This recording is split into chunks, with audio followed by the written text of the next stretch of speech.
భారతదేశంలో ప్రతి వారికి కూడా మరి ప్రత్యేకంగా ఎలక్షన్ 2024 సందర్భంగా మీ అందరికి కూడా శుభములు కలుగును గాక.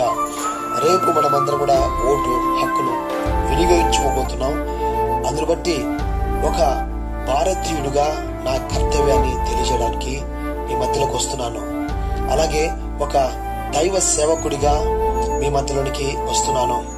అలాగే ఒక జాతీయ హాకీ ప్లేయర్ గా మీ మధ్యలోకి వస్తున్నాను. అలాగే ఒక సెంట్రల్ గవర్నమెంట్ ఎంప్లాయీ మరి ఒక కార్మికుడిగా కూడా మీ మధ్యలోనికి వస్తున్నాను. అంతేకాకుండా మరి సమాజం బాగుండాలని, అందరూ మంచిగా ఉండాలని మంచి భావనతో మీ ముందరకు వస్తున్నాను. ప్రియ సహోదరి సహోదరులారా, నా భారతదేశం స్నేహితులారా, అందరూ కూడా రేపు ఎలక్షన్ లో మన ఓటు హక్కును మనం వినియోగించుకోవాలి. మంచి నాయకుడిని మనం ఎన్నుకోవాలి. కనుక ఎవరు కూడా డబ్బు దాసోహం కాకండి. ఎవరు కూడా డబ్బుకు అమ్ముడుపోకండి. డబ్బు ప్రాముఖ్యత కాదు, మంచి నాయకుడు అవసరం.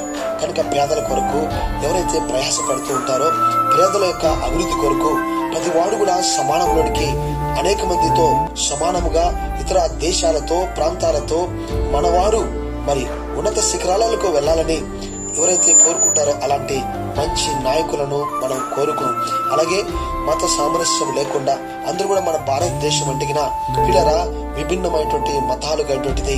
కనుక విభిన్నమైన ఆలోచనలు తలంపులు కలిగినటువంటి మనం అందరం కూడా కనుక జాతి మత కుల భేదము లేకోకుండా అందరూ కలిసి జీవించే మంచి దేశాన్ని మనము కట్టుకోవాలంటిగిన ఓటు చాలా ప్రాముఖ్యమైనది.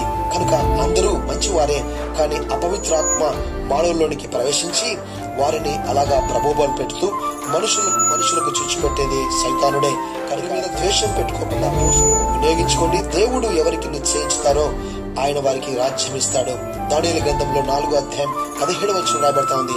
దేవుడు తాను ఎవరికి మానవుల పైన అధికారిగా ఉండాలని ఆయన నిశ్చయించుకుంటాడో మానవుల పైన మరి నిజంగా ఆ అధికారాన్ని దేవుడే అనుగ్రహించును గాక.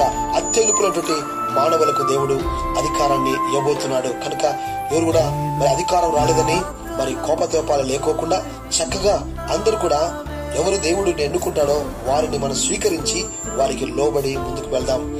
అందరికీ వందనాలు. రేపు చక్కగా అందరూ కూడా వెళ్ళి ఓటును వినియోగించుకుందాం.